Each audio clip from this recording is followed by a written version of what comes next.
let's basically look. I just break it down. This is how it is in a power ranking. Typically, it's who you feel would be favored this week if they played head to head, or they would beat this person if they were head to head. So I'll go with mine 1 through 13. I'll go 13 through 1. I'll go backwards this time. Okay. So starting at the bottom, 13. I get UTEP. At 12, I've got Sam Houston State. At 11, I've got North Texas.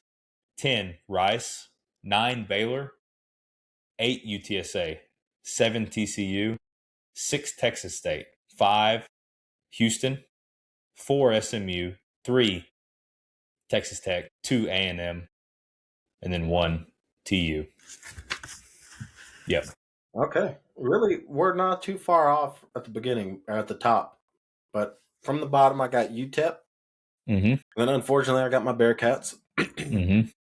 Rice, North Texas, Baylor, UTSA, TCU, Texas State, U of H, SMU, Texas A&M, Texas Tech, and then Texas. Yep. We're pretty right there. Just A&M and Tech mixed up, and then a couple down at the bottom that are a little different. So we'll put that out. It'll change every week. It'll change as people win, as people lose, as people do this and that.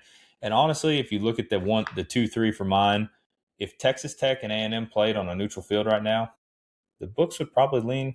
They may lean towards Tech. It may be like a half, a point spread one way or the other, honestly. So just because A&M and their bad juju.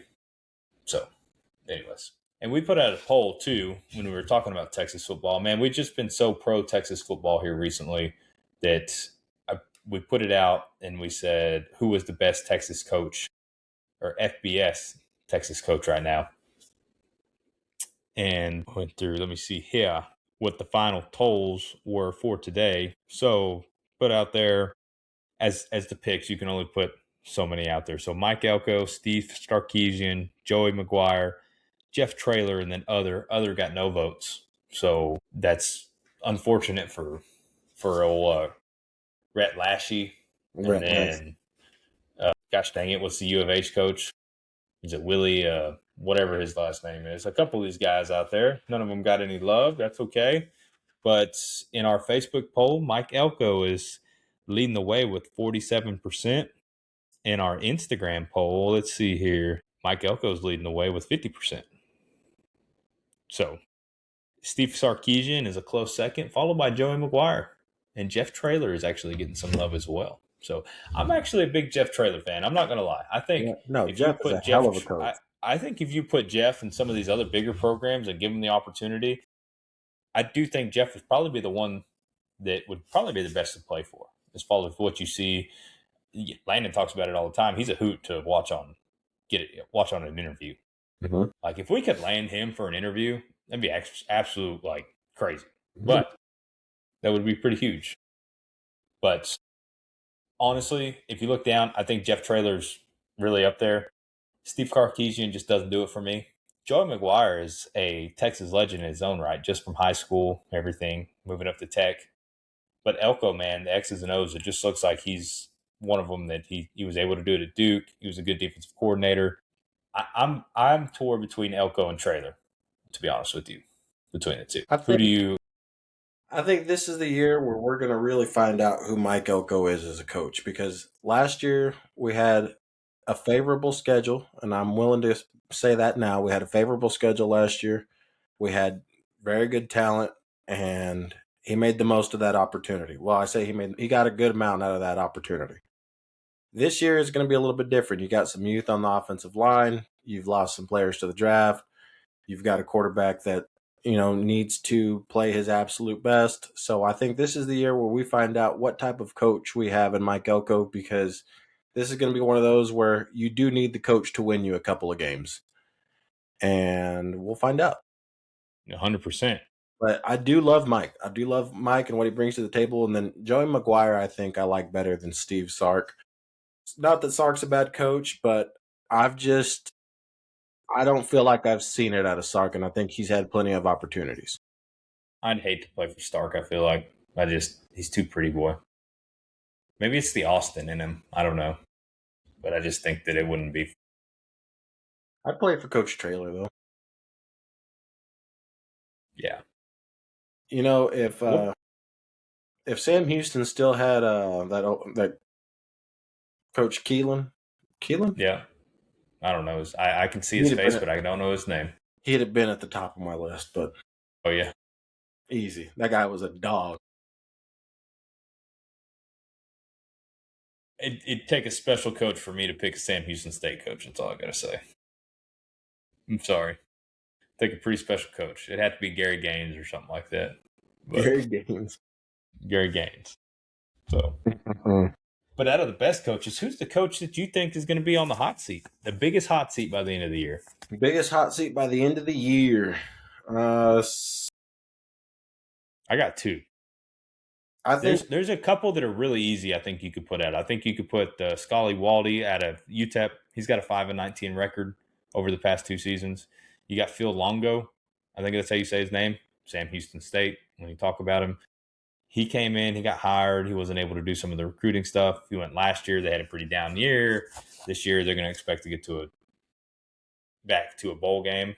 The alumni is and want to see some things if they continue to give them money like you do, right? And so I think those are really easy to sit here and say, okay, these are the guys that can easily go. I guess technically I am still giving them money because I'm still paying on that tuition. But Yeah, you're funding that NIL. You just don't know it. That oh interest payments. Yep. shit. I think, gosh, it's hard to say that they're on the hot seat, but I think by the end of the year, depending on how the season goes, nobody could be on the hotter seat. The hottest seat of all would be Sark if the season goes poorly. If they go 9-3, like I predict, yes, I think it and they could be a miss the real college. problem. It's weird to say Texas is in a championship or bust year after not being in the college football playoffs, but they are in a championship or bust year, 100%. That's where I'm at with it. Now, Is what does it look like if when they come around? I guess if they get into the playoffs and they go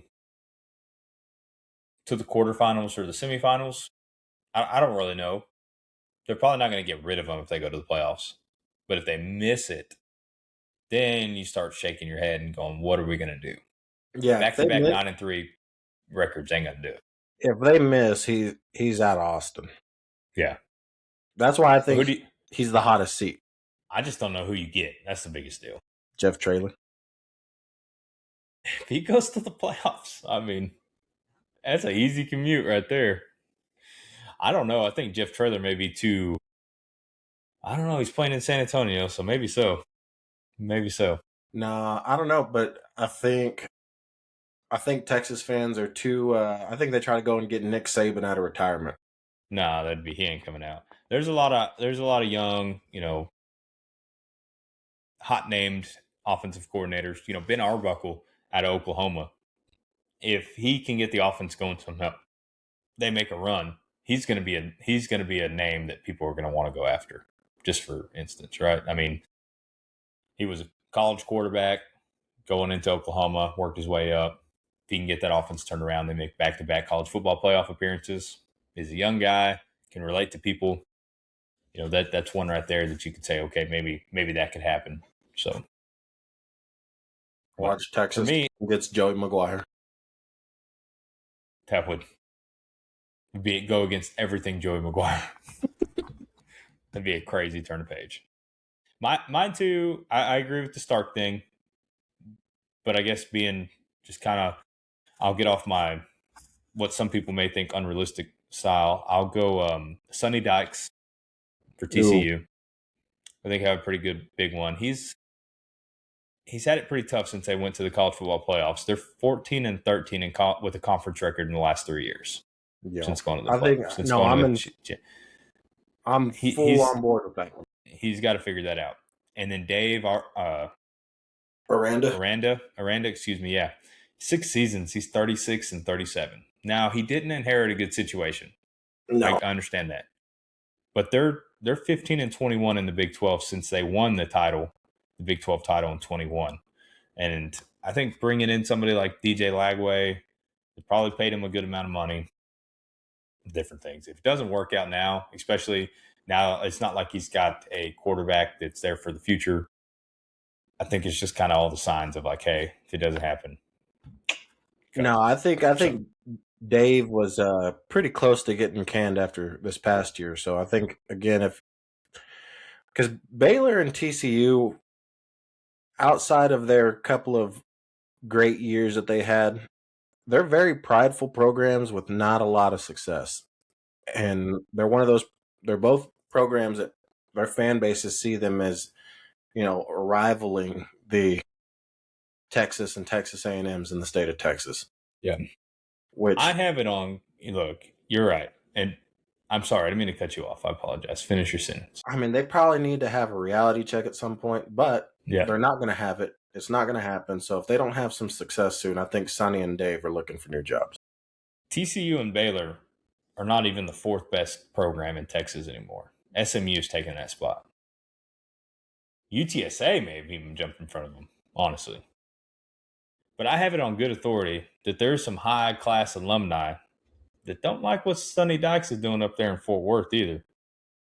I got first-hand accounts. Old Tom Hoagie telling me it's some bullshit happening up there. So, just gotta say, Tom wish I would. was LaDainian Tomlinson days. Yes, Tom is, and Tom loves him some Gary P. But Tom also makes lots of money. So, and yeah, swings a pretty big stick. I like the Anyways, idea of SMU being back to relevancy. I do too. I was thinking about this. I saw one of their hats. They have some of the best merchandise. Yeah. They have some of the. I mean, like if I would wear it if it wasn't like, oh, you're bad, dude. They had a white rope hat with just a freaking Mustang on it, dude. It was sick. And the D, it had like the D with the rings. Oh, it's in the Dallas shirt. I almost got one of the Dallas ones just so I could say it was the Cowboys one. Like that thing is, they got some.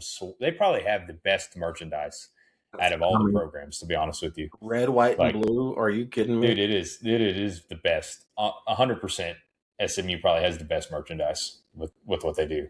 Freaking Like Pony Express, man. it is, yeah, It was it'd be cool if they came all the way back. They got the money. They got deep they pockets over do. there at Oh, Southern they do. Methodist. They sure do. And so does TCU, man. They Yep. both have it, and